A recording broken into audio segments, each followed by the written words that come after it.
ಗೋಡ್ ಸುರೇಶ್ ಮತ್ತು ಅನುಷಾ ಅವರ ಪರ್ಫಾರ್ಮೆನ್ಸ್ ಇತ್ತು. ಮಲೆನಾಡು ಅಡಿಕೆ. ಹನುಮಂತ ಮತ್ತು ನಮ್ಮ ಗೌತಮಿ ಅವರು ಒಳ್ಳೆ ಒಂದು ಪರ್ಫಾರ್ಮೆನ್ಸ್ ಅನ್ನ ಕೊಟ್ಟರು. ಸ್ವಲ್ಪ ಡಲ್ ಆಯ್ತು ಅಂತಾನೆ ಹೇಳ್ಬೋದು, ಬಟ್ ಸ್ಟಿಲ್ ಕೊನೆ ಸ್ಥಾನ ಕೊಡುವಂತದ್ದು ಇತ್ತ. ಭವ್ಯ ಅವರು ಋಣಿಯಾಗಿರ್ಬೇಕು ತ್ರಿವಿಕ್ರಮ್ ಅವ್ರಿಗೆ. ಚೆನ್ನಾಗಿ ಪರ್ಫಾರ್ಮ್ ಮಾಡಿದ್ರು ಇಬ್ರು ಜೋಡಿಗಳು ಕೂಡ. ನೆಕ್ಸ್ಟ್ ಕಳಪೆ ಮತ್ತು ಉತ್ತಮ ವಿಚಾರಕ್ಕೆ ಬರೋದಾದ್ರೆ, ಎಲ್ಲೊಂದ್ ಕಡೆ ಚೈತ್ರ ಅವರು ಇರ್ತಿದ್ರೆ ಬಹುಶಃ ಅವರೇ ಕಳಪೆ ಆಗ್ತಿದ್ರೇನೋ. ಧನರಾಜ್ ಅವರು ಈಗ ಚೈತ್ರ ಅವ್ರು ಇಲ್ದೇ ಇರೋದ್ರಿಂದ ಪಾಪ ಇವ್ರು ಕುರಿ ಆದ್ರು ಅಂತ ಅನ್ನಿಸ್ತು. ಬಟ್ ಮೋಕ್ಷಿತ್ ಅವರು ಸಿಕ್ಕಾಬಟ್ಟೆ ರೇಗಾಡಿದ್ರು ಅನಾವಶ್ಯಕವಾಗಿ ಅಂತ. ಪಾರ್ಟ್ನರ್ ಆಗಿ ಎಷ್ಟು ಸಪೋರ್ಟಿವ್ ಆಗಿದ್ರೆ ಯಾರು ಎಲಿಮಿನೇಟ್ ಆಗಬಹುದು ಈ ವಾರ? ಸದ್ಗುರು ಆಯುರ್ವೇದ ಗ್ರಾಮ್ ಫ್ಲೋರ್ ಸೋಪ್, ನನ್ ಬ್ಯೂಟಿ ಪಾರ್ಟ್ನರ್. ಪರಿಶುದ್ಧ ಕಡಲೆ ಹಿಟ್ಟಿನಿಂದ ತಯಾರಾಗಿದೆ. ಸದ್ಗುರು ಆಯುರ್ವೇದ ಗ್ರಾಮ್ ಫ್ಲೋರ್ ಸೋಪ್. ನಮಸ್ಕಾರ ಸ್ನೇಹಿತರೆ, ನ್ಯಾಷನಲ್ ಟಿವಿ ಅರ್ಪಿಸುವ ಬಿಗ್ ಬಾಸ್ ಅಪ್ಡೇಟ್ ವಿಶೇಷ ಸೆಗ್ಮೆಂಟ್ಗೆ ಸ್ವಾಗತ. ನಾನು ಸುಜಯ್ ರಾಜ್. ಸ್ನೇಹಿತರೆ, ನಿನ್ನೆ ಎಪಿಸೋಡ್ನ ಆರಂಭದಲ್ಲಿ ಡ್ಯಾನ್ಸಿಂಗ್ ಜೋಡಿ ಟಾಸ್ಕ್ನ ಮುಂದುವರಿದ ಭಾಗವನ್ನು ತೋರಿಸಲಾಯಿತು. ಅದರಲ್ಲಿ ಮೊದಲನೇದಾಗಿ ತ್ರಿವಿಕ್ರಮ್ ಮತ್ತು ಭವ್ಯ ಅವರು ಒಂದು ಸೆನ್ಶುವಲ್ ಡ್ಯಾನ್ಸ್ ಪರ್ಫಾರ್ಮೆನ್ಸ್ ಅನ್ನು ಕೊಟ್ಟರು. ಶೃಂಗಾರದ ಹೊಂಗೆ ಮರ ಆ ಒಂದು ಸಾಂಗಿಗೆ ಅವರಿಬ್ಬರು ಪರ್ಫಾರ್ಮ್ ಮಾಡಿದ್ರು. ಇನ್ಫ್ಯಾಕ್ಟ್ ಲೈಕ್ ಮದುವೆ ಆಗಿರುವಂತಹ ಜೋಡಿಗಳು ಫಸ್ಟ್ ನೈಟ್ ಮಾಡ್ಕೊಳ್ಳುವಾಗ ಯಾವ ರೀತಿ ಅವರ ಮಧ್ಯೆ ಒಂದು ಕೆಮಿಸ್ಟ್ರಿ ಇರುತ್ತಲ್ಲ ಅದನ್ನು ತೋರಿಸುವಂತಹ ಒಂದು ಕೆಲಸ ಮಾಡಿದ್ರು. ಪರ್ಫಾರ್ಮೆನ್ಸ್ ಚೆನ್ನಾಗಿತ್ತು. ಇಬ್ಬರಿಗೂ ಡ್ಯಾನ್ಸ್ ಬರಲ್ಲ ಅನ್ನೋದು ಮೊದಲೇ ಗೊತ್ತು. ಸೊ ಅದಾದಮೇಲೆ ಗೋಡ್ ಸುರೇಶ್ ಮತ್ತು ಅನುಷಾ ಅವರ ಪರ್ಫಾರ್ಮೆನ್ಸ್ ಇತ್ತು. ಮಲೆನಾಡು ಅಡಿಕೆ, ಮೈಸೂರು ವಿಳೆದೆಲೆ ಹಾಡಿಗೆ ಅವರಿಬ್ಬರು ಪರ್ಫಾರ್ಮ್ ಮಾಡಿದರು. ಅದಾದ ನಂತರ ಹನುಮಂತ ಮತ್ತು ನಮ್ಮ ಗೌತಮಿ ಅವರು ಒಳ್ಳೆ ಒಂದು ಪರ್ಫಾರ್ಮೆನ್ಸನ್ನು ಕೊಟ್ಟರು. ಸಖತ್ ಬ್ಲಾಕ್ ಬಸ್ಟರ್ ಪರ್ಫಾರ್ಮೆನ್ಸ್ ಅಂತಲೇ ಹೇಳ್ಬೋದು. ಬಂದಿದ್ದಂತಹ ಅತಿಥಿಗಳಾದಂತಹ ನಮ್ಮ ಚಾರು ಮತ್ತು ಚಾರಿಗೆ ಅವರ ಪರ್ಫಾರ್ಮೆನ್ಸೇ ಸಿಕ್ಕಾಪಟ್ಟೆ ಇಷ್ಟ ಆಯಿತು. ಇನ್ಫ್ಯಾಕ್ಟ್ ಹನುಮಂತ ಅವರ ಪರ್ಫಾರ್ಮೆನ್ಸ್ ಅಂತೂ like it was like dance ಚೆನ್ನಾಗಿ ಮಾಡಿದ್ರು, ಬೀಟ್ಸಿಗೆ ಸರಿಯಾಗಿ ಅವರು ಸ್ಟೆಪ್ಸ್ ಹಾಕ್ತಾ ಇದ್ರು. ಆ್ಯಂಡ್ ಗೌತಮಿ ಅವರ ಎಕ್ಸ್ಪ್ರೆಷನ್ಸ್ ತುಂಬ ಚೆನ್ನಾಗಿತ್ತು. ಗೆಸ್ಟ್ಗಳು ಕೂಡ ಇವ್ರಿಗೇನೆ ಮೊದಲ ಸ್ಥಾನವನ್ನು ಈ ಒಂದು ಡ್ಯಾನ್ಸಿಂಗ್ ಜೋಡಿ ಟಾಸ್ಕಲ್ಲಿ ಕೊಟ್ಟರು. ಎರಡನೇ ಸ್ಥಾನವನ್ನು ಆಬ್ವಿಯಸ್ ಆಗಿ ಶಿಶಿರ್ ಮತ್ತು ಚೈತ್ರ ಅವರಿಗೆ ಬಂದಿದ್ದಂತಹ ಗೆಸ್ಟ್ಗಳು ಕೊಟ್ಟರು. ಬಟ್ ಕೊನೆಯ ಸ್ಥಾನವನ್ನು ಐಶ್ವರ್ಯ ಮತ್ತು ಧರ್ಮ ಅವರಿಗೆ ಕೊಟ್ಟಿದ್ದು ಅಷ್ಟೊಂದು ಕರೆಕ್ಟ್ ಆಗಿತ್ತ ಅಂತ ನನಗೆ ಅನ್ನಿಸ್ಲಿಲ್ಲ. ನಿಮಗೇನಿಸ್ತು ಸ್ನೇಹಿತರೆ? ಬಿಕಾಸ್ ಐಶ್ವರ್ಯ ಅವರು ಚೆನ್ನಾಗಿ ಪರ್ಫಾರ್ಮ್ ಮಾಡಿದರು. ಧರ್ಮ ಅವರದ್ದು ಸ್ವಲ್ಪ ಪರ್ಫಾರ್ಮೆನ್ಸ್ ಸ್ವಲ್ಪ ಡಲ್ ಆಯಿತು ಅಂತಲೇ ಹೇಳ್ಬೋದು. ಬಟ್ ಸ್ಟಿಲ್ ಕೊನೆ ಸ್ಥಾನ ಕೊಡುವಂಥದ್ದು ಇತ್ತ. ಬಟ್ ಸ್ಟಿಲ್ ಅವರಿಗೆ ಕೊನೆ ಸ್ಥಾನ ಕೊಡಬೇಕಾಗಿತ್ತ? ಅದ್ರ ಬಗ್ಗೆ ನಿಮಗೇನು ಅನಿಸುತ್ತೆ ಅಂತ ದಯವಿಟ್ಟು ಕಮೆಂಟ್ ಬಾಕ್ಸಲ್ಲಿ ಕಮೆಂಟ್ ಮಾಡಿ ತಿಳಿಸಿ. ಸೊ ಈ ಒಂದು ಡ್ಯಾನ್ಸಿಂಗ್ ಜೋಡಿ ಟಾಸ್ಕ್ನಲ್ಲಿ ಮೊದಲ ಸ್ಥಾನವನ್ನು ಗಳಿಸಿದಂತಹ ಗೌತಮಿ ಮತ್ತು ಹನುಮಂತ ತಂಡಕ್ಕೆ ಈಗ 600 ಪಾಯಿಂಟ್ಸ್ಗಳು ಲಭಿಸಿವೆ. ಹಾಗೆಯೇ ಎರಡನೇ ಸ್ಥಾನದಲ್ಲಿ ತ್ರಿವಿಕ್ರಮ್ ಮತ್ತು ಭವ್ಯ ಅವರಿದ್ದಾರೆ. ಅವರಿಗೆ 500 ಪಾಯಿಂಟ್ಸ್ ಲಭಿಸಿದೆ. ತ್ರಿವಿಕ್ರಮ್ ಅವರು ಬರುವಾಗಲೇ 100 ಪಾಯಿಂಟ್ಸ್ಗಳನ್ನು ತಗೊಂಡು ಬಂದಿದ್ರು. ಸೊ ಸದ್ಯಕ್ಕೀಗ ಇವರಿಬ್ಬರು ಜೋಡಿಗಳನ್ನು ಕ್ಯಾಪ್ಟನ್ಸಿ ಟಾಸ್ಕಿಗೆ ಸೆಲೆಕ್ಟ್ ಮಾಡಲಾಗುತ್ತೆ. ಹಾಗೆಯೇ ಕ್ಯಾಪ್ಟನ್ಸಿ ಟಾಸ್ಕನ್ನು ನಾಳೆಗೆ ಮುಂದೂಡಲಾಗಿದೆ. ನಾಳೆ ಇರುತ್ತೆ ಅಂತ ಬಿಗ್ ಬಾಸ್ ಅನೌನ್ಸ್ ಮಾಡ್ತಾರೆ. ಈ ಒಂದು ಡ್ಯಾನ್ಸಿಂಗ್ ಜೋಡಿ ಟಾಸ್ಕ್ ಎಲ್ಲ ಆದಮೇಲೆ ಚಾರಿ ಎಲ್ಲ ವಾಪಸ್ ಹೋಗ್ತಾರೆ. ಅದಾದಮೇಲೆ ಗೌತಮಿ ಅವರಿಗೆ ಸಿಕ್ಕಾಬಟ್ಟೆ ಗಿಲ್ಟ್ ಕಾಡೋದಕ್ಕೆ ಸ್ಟಾರ್ಟ್ ಆಗುತ್ತೆ. ಯಾಕೆಂತ ಹೇಳಿದ್ರೆ ಒಂದು ಹಂತದಲ್ಲಿ ಕನ್ಫೆಷನ್ ರೂಮಲ್ಲಿ ಟ್ರಂಪ್ ಕಾರ್ಡ್ ಪ್ಲೇಯರ್ ಆಗಿ ತ್ರಿವಿಕ್ರಮ್ ಅವರನ್ನು ಗೌತಮಿ ಅವರು ಚೂಸ್ ಮಾಡಿರ್ತಾರೆ. ಅಂದರೆ ಗೆಲ್ಲುವಂತಹ ಒಂದು ಇಚ್ಛೆ ಜಾಸ್ತಿ ಇರೋದು ತ್ರಿವಿಕ್ರಮಲ್ಲಿ. ನನ್ನ ಜೊತೆಗಿರುವಂತಹ ಸಹ ಕಂಟೆಸ್ಟೆಂಟ್ ಹನುಮಂತ ಒಳ್ಳೆ ಆಟಗಾರ, ಬಟ್ ಸ್ಟ್ರಾಂಗ್ ಆಟಗಾರ ಬೇಕು ಅಂತ ತ್ರಿವಿಕ್ರಮ್ ಚೂಸ್ ಮಾಡಿರ್ತಾರೆ. ಬಟ್ ಈಗ ಅವರಿಗೆ ಗಿಲ್ಟ್ ಕಾಡೋದಕ್ಕೆ ಸ್ಟಾರ್ಟ್ ಆಗಿದೆ. ಬಿಕಾಸ್ ಅಂಕಪಟ್ಟಿಯಲ್ಲಿ ಹನುಮಂತ ಮತ್ತು ಗೌತಮಿ ಅವರೇ ಮೊದಲ ಸ್ಥಾನದಲ್ಲಿದ್ದಾರೆ. ಈಗ ಗೌತಮಿ ಅವರಿಗೆ ಎಲ್ಲೋ ಒಂದು ಕಡೆ ನಾನು ತಪ್ಪು ಮಾಡಿಬಿಟ್ನಲ್ಲ, ಒಳ್ಳೆ ಕಂಟೆಸ್ಟೆಂಟ್ನ ನಾನು ಚೂಸ್ ಮಾಡ್ಕೊಳ್ಬೇಕಾಗಿತ್ತು. ಟಾಸ್ಕ್ ಅನ್ನೋ ವಿಚಾರವನ್ನು ತಲೆ ಇಟ್ಕೊಂಡು ನಾನು ತ್ರಿವಿಕ್ರಮ್ ಅವ್ರನ್ನ ಚೂಸ್ ಮಾಡಿದ್ದು ತಪ್ಪು ಅಂತ ಅನ್ನಿಸ್ತು. ನಾನು ಅಂಡರ್ ಎಸ್ಟಿಮೇಟ್ ಮಾಡಿಬಿಟ್ಟೆ ಹನುಮಂತ ಅವರನ್ನ ಅಂತ ಅಂದ್ಕೊಂಡು ಅವರಿಗೆ ಸಿಕ್ಕಾಪಟ್ಟೆ ಗಿಲ್ಟ್ ಕಾಡೋದಕ್ಕೆ ಶುರುವಾಯಿತು. ಅವರು ಹನುಮಂತ ಅವರಿಗೆ ಸಾರಿ ಕೂಡ ಕೇಳಿದ್ರು. ಹನುಮಂತ ಅವರೇ, ದಯವಿಟ್ಟು ನನ್ನನ್ನು ಕ್ಷಮಿಸ್ಬಿಡಿ, ನಾನು ನಿಮ್ಮನ್ನು ಅಂಡರ್ ಎಸ್ಟಿಮೇಟ್ ಮಾಡಿದೆ. ನಾನು ಯಾವಾಗೆಲ್ಲ ತ್ರಿವಿಕ್ರಮ್ ಅವ್ರನ್ನ ಚೂಸ್ ಮಾಡಿದ್ದೀನೋ ಅವಾಗೆಲ್ಲ ನನಗೆ ಗಿಲ್ಟ್ ಕಾಡಿದೆ. ಅಂದರೆ ನನಗೆ ತಪ್ಪು ಮಾಡಿಬಿಟ್ಟೆ ಅನ್ನುವಂತಹ ಭಾವನೆನೇ ಬಂದಿದೆ. ಬಟ್ ನಿಮ್ಮನ್ನು ನಾನು ಬಿಟ್ಟು ಕೊಡಬಾರ್ದಾಗಿತ್ತು ಆ ಒಂದು ಹಂತದಲ್ಲಿ ಅಂತ ಹೇಳಿ ಸಾರಿ ಎಲ್ಲ ಕೇಳಿದ್ರು. ದಯವಿಟ್ಟು ನಿಮ್ಮ ಅಕ್ಕಂದಿರ ಲಿಸ್ಟಿಗೆ ನನ್ನನ್ನು ಸೇರಿಸ್ಕೊಳ್ಳಿ ಅಥವಾ ಇದೀನಲ್ವಾ ಅಂತ ಕೇಳಿದ್ರು. ಹನುಮಂತ ಅವರು, ನೀನು ಯಾವಾಗಲೂ ನನ್ನ ಅಕ್ಕನೇ ಅಕ್ಕ ಅಂತ ಹೇಳಿ ಅದೊಂದು ಮೂಮೆಂಟ್ ತುಂಬ ಎಮೋಷನಲ್ ಆಗಿತ್ತು, ತುಂಬ ಚೆನ್ನಾಗಿತ್ತು. ಅದಾದಮೇಲೆ ನೆಕ್ಸ್ಟ್ ಇನ್ನು ಕ್ಯಾಪ್ಟನ್ಸಿ ಟಾಸ್ಕ್ ಅಂತ ಬರುವಾಗ ಕನ್ಫೆಷನ್ ರೂಮ್ಗೆ ಈ ಎರಡೂ ಜೋಡಿಗಳನ್ನು ಕರೆದು ಬಿಗ್ ಬಾಸ್ ಇನ್ನೊಂದು ವಿಷಯವನ್ನು ಹೇಳಿದ್ದಾರೆ. ಅದೇನು ಅಂತ ಹೇಳಿದರೆ, ಇಬ್ಬರಲ್ಲಿ ನೀವು ಅಂದರೆ ಎರಡು ಕಂಟೆಸ್ಟೆಂಟ್ಸ್ಗಳಿಗೆ ಅವ್ರು ಕೊಡುವಂಥದ್ದು ಏನಂತಂದರೆ ಒಂದು ಆಫರನ್ನು, ನಿಮ್ಮಿಬ್ಬರಲ್ಲಿ ಯಾರಾದರೂ ಗೆದ್ದರೆ ಒಬ್ಬರು ಮಾತ್ರ ಕ್ಯಾಪ್ಟನ್ ಆಗಬಹುದು, ಆ ಥರದ್ದೊಂದು ಆಫರ್ ಕೊಡ್ತಾ ಇದ್ದೀವಿ. ಜೋಡಿ ಕ್ಯಾಪ್ಟನ್ ಆಗ್ಲಿಕ್ಕೆ ಆಗಲ್ಲ. ಸೊ ಹಾಗಾಗಿ ನಿಮ್ಮಿಬ್ಬರಲ್ಲಿ ನೀವು ಡಿಸೈಡ್ ಮಾಡಿಕೊಂಡು ಯಾರು ಕ್ಯಾಪ್ಟನ್ ಆಗಬೇಕು, ಅಕಸ್ಮಾತ್ ನೀವು ಕ್ಯಾಪ್ಟನ್ಸಿ ಟಾಸ್ಕಲ್ಲಿ ಗೆದ್ರೆ ಅಂತ ಒಂದು ಆಫರ್ ಕೊಡ್ತಾರೆ. ಅವಾಗ ತ್ರಿವಿಕ್ರಮ್ ಅವರು ಭವ್ಯ ಅವ್ರಿಗೇನೆ ಬಿಟ್ಕೊಡ್ತಾರೆ. ಭವ್ಯ ಅವರು ಆ್ಯಕ್ಚುಲಿ ತ್ರಿವಿಕ್ರಮ್ ಅವ್ರಿಗೆ ಸಿಕ್ಕಾಪಟ್ಟೆ ಋಣಿ ಆಗಿರಬೇಕು ಅಂತಲೇ ಹೇಳ್ತೀನಿ.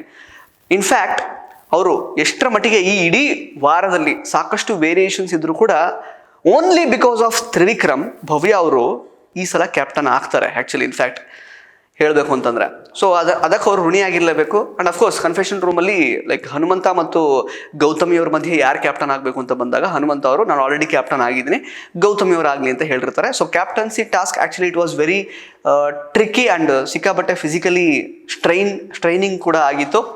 ಚೆನ್ನಾಗಿ ಪರ್ಫಾರ್ಮ್ ಮಾಡಿದರು ಇಬ್ಬರು ಜೋಡಿಗಳು ಕೂಡ. But of course task master Trivikram ಅವರು ಗೊತ್ತಲ್ಲ, ಶತಾಯ ಗತಾಯ ಹೇಗಾದರೂ ಅವರು ತಮ್ಮ ಟೀಮನ್ನು ವಿನ್ ಮಾಡಿಸ್ತಾರೆ.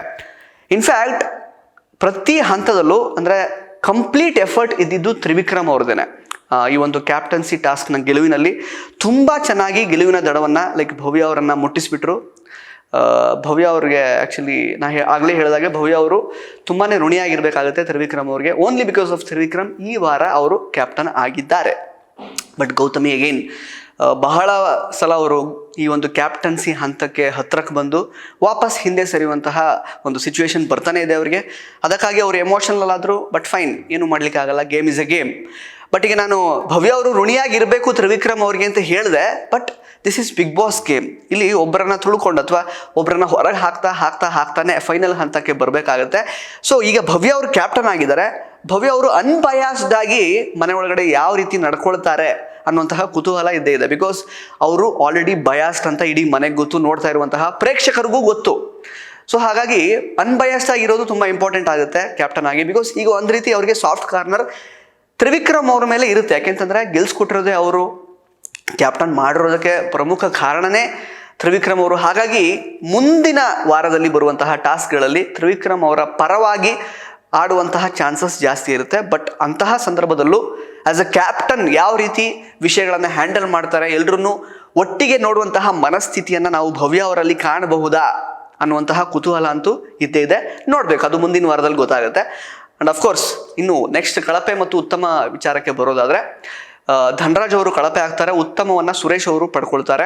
ಯುನಾನಿಮಸ್ ಆಗಿ ತುಂಬ ಜನ ಸುರೇಶ್ ಅವರಿಗೆ ಉತ್ತಮ ಕೊಡ್ತಾರೆ. ಬಟ್ ಈ ಒಂದು ಪ್ರಕ್ರಿಯೆ ಕಳಪೆ ಉತ್ತಮ ಪ್ರಕ್ರಿಯೆ ಆರಂಭ ಆಗೋದಕ್ಕೂ ಮುನ್ನ ಚೈತ್ರ ಅವರು ಬಾತ್ರೂಮ್ನಲ್ಲಿ ಅವರು ಅಸ್ವಸ್ಥರಾಗಿ ಬಿದ್ದೋಗ್ಬಿಟ್ಟಿರ್ತಾರೆ. ಬಿಗ್ ಬಾಸ್ ಅದನ್ನು ನೋಟಿಫೈ ಮಾಡ್ತಾರೆ ಮನೆಯ ಕಂಟೆಸ್ಟೆಂಟ್ಸ್ಗಳಿಗೆ, ಅವರನ್ನು ಕನ್ಫೆಷನ್ ರೂಮಿಗೆ ಕಳಿಸಲಾಗುತ್ತೆ. ಬಹುಶಃ ಅವರು ಚಿಕಿತ್ಸೆಯನ್ನು ಈಗ ಪಡ್ಕೊಳ್ತಾ ಇದ್ದಾರೆ. ಸೊ ಈ ಒಂದು ಎಸ್ಪೆಷಲಿ ಈ ಒಂದು ಕಳಪೆ ಮತ್ತು ಉತ್ತಮ ಅನ್ನುವಂತಹ ಚಟುವಟಿಕೆ ಏನು ನಡೆಯುತ್ತಲ್ಲ, ಆ ಒಂದು ಚಟುವಟಿಕೆಯಲ್ಲಿ ಅವರು ಗೈರು ಹಾಜರಾಗಿದ್ರು. ಇದಕ್ಕೆಲ್ಲ ಈಗ ಕಮೆಂಟೇಟರ್ಸ್ ಅಂದರೆ ಬಿಗ್ ಬಾಸ್ ನೋಡುವಂತಹ ಅಭಿಮಾನಿಗಳು ಚೈತ್ರ ಬೇಕು ಅಂತಾನೆ ಈ ಕಳಪೆ ಪಟ್ಟಿಯಿಂದ ತಪ್ಪಿಸ್ಕೊಳ್ಳೋಕ್ಕೋಸ್ಕರನೇ ಅವರು ಸುಮ್ಮನೆ ಅಸ್ವಸ್ಥರಾಗಿ ಬಿದ್ದಂತೆ ನಾಟಕ ಮಾಡ್ತಾ ಇದ್ರು ಅಂತ ಕಮೆಂಟ್ ಮಾಡ್ತಾ ಇದ್ದಾರೆ. ಅದ್ರ ಬಗ್ಗೆ ನನಗೇನು ಒಪಿನಿಯನ್ ಇಲ್ಲ. ಬಟ್ ನಿಮಗೂ ಹಾಗೆ ಅನಿಸಿದರೆ ಅಥವಾ ಹಾಗೆ ಅನಿಸಿಲ್ಲ ಅಂದರೆ ದಯವಿಟ್ಟು ಕಮೆಂಟ್ ಬಾಕ್ಸಲ್ಲಿ ಕಮೆಂಟ್ ಮಾಡಿ ತಿಳಿಸಿ. ಬಟ್ ಎಲ್ಲೊಂದು ಕಡೆ ಚೈತ್ರ ಅವರು ಇರ್ತಿದ್ದಿದ್ರೆ ಬಹುಶಃ ಅವರೇ ಕಳಪೆ ಆಗ್ತಿದ್ರೇನೋ ಅನ್ನುವಂತಹ ಒಂದು ಸೂಚನೆ ಅಂತೂ ಸಿಕ್ಕಿತ್ತು. ಬಟ್ ಧನರಾಜ್ ಅವರು ಈಗ ಚೈತ್ರ ಅವರು ಇಲ್ಲದೆ ಇರೋದ್ರಿಂದ ಪಾಪ ಇವರು ಕೂರಿಯಾದರು ಅಂತ ಅನ್ನಿಸ್ತು. ಎಲ್ಲ ಒಂದು ಕಡೆ ಧನರಾಜ್ ಅವರು ತುಂಬ ಚೆನ್ನಾಗಿ ಪರ್ಫಾರ್ಮ್ ಮಾಡಲಿಲ್ಲ ಅನ್ನೋ ರೀತಿಯಲ್ಲಿ ಎಲ್ಲರೂ ಇಡೀ ಕಂಟೆಸ್ಟೆಂಟ್ಸ್ಗಳೆಲ್ಲ ಅವರನ್ನೇ ಕಳಪೆಗೆ ತಗೊಂಡ್ರು. ಬಟ್ ಮೋಕ್ಷಿತ್ ಅವರು ನೀವು ನನ್ನ ಕೋ ಕಂಟೆಸ್ಟೆಂಟ್ ಆಗಿ ಪಾರ್ಟ್ನರ್ ಆಗಿ ಸರಿಯಾಗಿ ನೀವು ಏನಾದರೂ ಒಂದು ಇನ್ಪುಟ್ಸ್ ಕೊಟ್ಟರೆ ಅದನ್ನು ತಗೊಳ್ತಾ ಇರಲಿಲ್ಲ, ನನ್ನ ಮೇಲೆ ರೇಗಾಡಿದ್ರಿ, ನೀವು ಇನ್ನೂ ಚೆನ್ನಾಗಿ ಪರ್ಫಾರ್ಮ್ ಮಾಡಬೇಕಿತ್ತು, ಮಾಡಲಿಲ್ಲ ಅಂತೆಲ್ಲ ಹೇಳುವಾಗ ಧನರಾಜ್ಗೆ ಟ್ರಿಗರ್ ಆಯಿತು. ಸುಮ್ಮನೆ ಏನೇನೆಲ್ಲ ಹೇಳಬೇಡಿ, ನೀವು ಗದರಿರೋದು ನೀವು ನನ್ನ ಮೇಲೆ ಜಾಸ್ತಿ. ನಾನು ಎಷ್ಟು ಸಲ ನಾನು ಜಸ್ಟ್ ಕೋಆರ್ಡಿನೇಷನ್ ಇರಬೇಕು ಪಾರ್ಟ್ನರ್ ಅನ್ನೋ ಕಾರಣಕ್ಕೆ ನಾನು ಸುಮ್ಮನೆ ಇದ್ದೆ, ಬಾಯಿ ಮುಚ್ಕೊಂಡು ನಾನೇನೂ ಹೇಳಿಲ್ಲ. ಬಟ್ ಈಗ ನೋಡಿದ್ರೆ ನನ್ನ ಮೇಲೆ ಇದು ಮಾಡ್ತೀರಾ ನೀವು ಅಂತೆಲ್ಲ ಸಿಕ್ಕಾಬಟ್ಟೆ ಅವರು ಜಗಳ ಮಾಡೋಕ್ಕೆ ಸ್ಟಾರ್ಟ್ ಮಾಡ್ತಾರೆ. ಆ ಜಗಳ ಮುಗಿಯೋದೇ ಇಲ್ಲ. ಇನ್ಫ್ಯಾಕ್ಟ್ ಇಲ್ಲಿ ಈ ಒಂದು ಉತ್ತಮ ಮತ್ತು ಕಳಪೆ ಪ್ರಕ್ರಿಯೆಯಲ್ಲಿ ನನಗೆ ಸಿಕ್ಕಾಬಟ್ಟೆ ಕಾಮಿಡಿ ಅನಿಸಿದೆ. ಏನು ಗೊತ್ತಾ, ಹನುಮಂತ ಅವರು ಅನುಷಾ ಅವರಿಗೆ ಕೊಡ್ತಾರೆ ಕಳಪೆ ಅಂತ, ಅಂದರೆ ಜಾಸ್ತಿ ಕಾಣಿಸ್ಕೊಂಡಿಲ್ಲ ಅವರು, ಆಟ ಆಡಿಲ್ಲ ಅಂತ. ಬಟ್ ಅನುಷಾ ಇನ್ ಟರ್ನ್ ವಾಪಸ್ ಹನುಮಂತ ಅವ್ರಿಗೆ ಕೊಡ್ತಾರೆ, ನೀವು ಎಂಟರ್ಟೈನಿಂಗ್ ಆಗಿರಲಿಲ್ಲ ಅಂತ. ಹನುಮಂತ ಹೇಳಿದ್ದು ಅದೇ ರೀಸನ್. ಹನುಮಂತ ಅವರು ಅನುಷಾ ಅವ್ರಿಗೆ ಹೇಳಿದ್ದು ವ್ಯಾಲಿಡ್ ರೀಸನ್ನೇ, ಎಂಟರ್ಟೈನಿಂಗ್ ಆಗಿರಲಿಲ್ಲ, ಚೆನ್ನಾಗಿ ಮಾಡಲಿಲ್ಲ. ಇವನ್ ಡ್ಯಾನ್ಸಲ್ಲೂ ಕೂಡ ಅಥವಾ ಏನೋ ಅಂಡರ್ ಪರ್ಫಾರ್ಮೆನ್ಸ್ ಅಂತ ಹೇಳಿದ್ರು, ಅಥವಾ ಇಡೀ ವಾರದ ಪರ್ಫಾರ್ಮೆನ್ಸ್ ನೋಡುವಾಗ ತುಂಬ ಕಡಿಮೆ ಇತ್ತು ಅಂತ ಹೇಳಿದ್ರು, ಅದನ್ನು ಒಪ್ಕೋಬಹುದು. ಬಟ್ ಅನುಷಾ ಬಂದ್ಬಿಟ್ಟು ಹನುಮಂತ ಅವರಿಗೆ ನೀವು ಕೂಡ ಎಂಟರ್ಟೈನ್ ಮಾಡಲಿಲ್ಲ ತಕ್ಕ ಮಟ್ಟಿಗೆ ಅಂತ ಹೇಳುವಾಗ ಅದು it's a comedy. Because Hanumantha ಅವರು ಎಷ್ಟರ ಮಟ್ಟಿಗೆ ಎಂಟರ್ಟೈನ್ ಮಾಡ್ತಾರೆ ಅಂತ ಎಲ್ರಿಗೂ ಗೊತ್ತಿರುವಂಥ ವಿಚಾರನೇ. ಸೊ ಇದು ಸ್ವಲ್ಪ ನಗೆಪಾಟದಿಗೆ ಈಡಾಗುವಂತಹ ವಿಷಯ ಅಂತ ನನಗನ್ನಿಸ್ತು. ಆಮೇಲೆ ಧನರಾಜ್ ಅವರು ಪಾಪ ಕಳಪೆಗೆ ಹೋಗ್ತಾರೆ. ಬಟ್ ಮೋಕ್ಷಿತ್ ಅವರು ಸಿಕ್ಕಾಬಟ್ಟೆ ರೇಗಾಡಿದ್ರು ಅನಾವಶ್ಯಕವಾಗಿ ಅಂತ ಒಂದು ಕಡೆ ಅನ್ನಿಸ್ತು, ಅವಶ್ಯಕತೆ ಇರಲಿಲ್ಲ. ಇನ್ಫ್ಯಾಕ್ಟ್ ಅವರು ತ್ರಿವಿಕ್ರಮ್ ಅವ್ರ ಮೇಲೆ ಕೂಡ ರೇಗಾಡಿದ್ದಾರೆ, ಇಲ್ಲ ಅಂತಲ್ಲ. ಬಟ್ ಯಾವಾಗ ಧನರಾಜ್ ಅವರು ಮೋಕ್ಷಿತ ಅವರು ತನಗೆ ಕಳಪೆ ಕೊಟ್ಟರು ಅನ್ನೋ ಕಾರಣಕ್ಕೆ ವಾಪಸ್ ಕಳಪೆ ಕೊಟ್ರಲ್ಲ, ಆಗ ಅವರಿಗೆ ಮೋಕ್ಷಿತ ಅವರಿಗೆ ಇಲ್ಲಿಂದ ಇತ್ತು ಸಿಟ್ಟು, ಮತ್ತೆ ವಾಪಸ್ ವಾಗ್ವಾದ ಶುರುವಾಯಿತು. ಅರ್ಥ ಆಯ್ತಾ ಅವ್ರದ್ದೊಂದು ಟ್ರೇಡ್ ಮಾರ್ಕ್ ವರ್ಡ್ ಇದೆಯಲ್ಲ, ಅದು ಹೇಳಕ್ಕೆ ಶುರು ಮಾಡಿದ್ರು. ಅದಕ್ಕೆ ತಕ್ಕ ಹಾಗೆ ಧನರಾಜ್ ಅವರು ವಾದ ಮಾಡಿದ್ರು. ಬಟ್ ಸಿಕ್ಕಾಬಟ್ಟೆ ಮೋಕ್ಷಿತ ಅವ್ರದ್ದೇ ಒಂದು ರೀತಿ ವಾಯ್ಸ್ ರೈಸ್ ಆಗಿದ್ದನ್ನು ನೀವು ನೋಡ್ಬೋದಾಗಿತ್ತು. ಧನರಾಜ್ ಅವರು ಕೊನೆಯದಾಗಿ ನಿಮಗೆ ಅಹಂಕಾರ ಸಿಕ್ಕಾಬಟ್ಟೆ ಇದೆ ಅಂತ ಹೇಳಿ ಜೈಲ್ ಒಳಗಡೆ ಹೋದರು. ಬಟ್ ಧನರಾಜರಿಗೆ ಇನ್ನೂ ತಡ್ಕೊಳಕ್ಕೆ ಆಗ್ತಾ ಇಲ್ಲ, ಜೈಲು ಒಳಗೆ ಹೋದ್ರು ಕೂಡ. ಮತ್ತು ಅಲ್ಲೂ ಕೂಗಾಡ್ತಾ ಇದ್ದಾರೆ. ಎಷ್ಟು ಇದು ಮಾಡ್ತಾರೆ ಅವರು, ಏನೆಲ್ಲ ಹೇಳ್ತಾರೆ, ನಾನು ಸುಮ್ಮನೆ ಇದ್ದೀನಿ ಆಟ ಆಡ್ಕೊಂಡು. ಎಲ್ಲ ಒಂದು ಕಡೆ ಪಾಪ ಅಂತ ಅನ್ನಿಸ್ತು. ಧನರಾಜ್ ಅವರು ಅವರ ಒಂದು ಲಿಮಿಟೇಷನ್ಸ್ಗೆ ತಕ್ಕ ಹಾಗೆ ಚೆನ್ನಾಗಿ ಆಟ ಆಡ್ತಾ ಇದ್ದಾರೆ. ಸುಮ್ಮನೆ ಕಿರಿಕಿರಿ ಮಾಡುವಂಥದ್ದು ಅಥವಾ he is not like underperforming guy ಅಂತೂ ಅಲ್ಲ. ಬಟ್ ಅಫ್ಕೋರ್ಸ್ ಇನ್ನೂ ಸಾಕಷ್ಟು ಪೊಟೆನ್ಷಿಯಲ್ ಇದೆ, ಚೆನ್ನಾಗಿ ಆಡಬೇಕು. ಬಟ್ ಈ ರೀತಿ ಜಗಳ ಆಡ್ಕೊಳ್ಳೋ ರೀತಿ ಅಥವಾ ನೀವು ಕಳಪೆ, ನೀವು ಕೆಲ್ಸಕ್ಕೆ ಬಾರದೇ ಇರೋ ರೀತಿಯನ್ನು ಆಡ್ತಾ ಇಲ್ಲ ಅವರು. ಎಲ್ಲ ಒಂದು ಕಡೆ ಧನರಾಜ್ ಅವರ ಫ್ಲೈಟ್ ನೋಡುವಾಗ ಬೇಜಾರಾಯಿತು. ನಿಮಗೆ ಈ ಒಂದು ಮೋಕ್ಷಿತ ಮತ್ತು ಧನರಾಜ್ ಜಗಳದ ಬಗ್ಗೆ ಏನು ಅನ್ನಿಸ್ತು ಅಂತ ದಯವಿಟ್ಟು ಹೇಳಿ. ಮೋಕ್ಷಿತ ಅವರಿಗೆ ಧನರಾಜ್ ಹೇಳಿದ ಪ್ರಕಾರ ಅಹಂಕಾರ ಇದೆಯಾ, ಅದ್ರ ಬಗ್ಗೆ ನಿಮ್ಮ ಒಪಿನಿಯನ್ ಏನು ಅಂತ ದಯವಿಟ್ಟು ಕಮೆಂಟ್ ಬಾಕ್ಸಲ್ಲಿ ಕಮೆಂಟ್ ಮಾಡಿ ತಿಳಿಸಿ. ಹಾಗೆಯೇ ಇನ್ನು ನಾಮಿನೇಷನ್ ಅಂತ ಬರೋದಾದರೆ ಸಾಕಷ್ಟು ಜನ ನಾಮಿನೇಟ್ ಆಗಿದ್ದಾರೆ ಈ ಸಲ. ತ್ರಿವಿಕ್ರಮ್ ಅವರು, ಐಶ್ವರ್ಯ ಮತ್ತು ಚೈತ್ರ ಅವರನ್ನು ಹೊರತುಪಡಿಸಿ ಬೇರೆ ಎಲ್ಲರೂ ನಾಮಿನೇಟ್ ಆಗಿದ್ದಾರೆ. ನಿಮ್ಮ ಪ್ರಕಾರ ಯಾರು ಎಲಿಮಿನೇಟ್ ಆಗಬಹುದು ಈ ವಾರ, ಆ ಒಂದು ಲಿಸ್ಟಲ್ಲಿ ಯಾರ್ಯಾರಿದ್ದಾರೆ ಅದನ್ನು ಕೂಡ ಕಮೆಂಟ್ ಬಾಕ್ಸಲ್ಲಿ ಕಮೆಂಟ್ ಮಾಡಿ ತಿಳಿಸಿ. ಕಿಚ್ಚನ ಪಂಚಾಯಿತಿ ಇದೆ ಇವತ್ತು. ಯಾವ ವಿಷಯ ಅವರು ಚೆನ್ನಾಗಿ ಕ್ಲಾಸ್ ತಗೋಬೇಕು, ಯಾರನ್ನು ಕ್ಲಾಸಿಗೆ ತಗೋಬೇಕು, ಅದನ್ನೆಲ್ಲ ದಯವಿಟ್ಟು ಕಮೆಂಟ್ ಮಾಡಿ. ನಮಸ್ಕಾರ.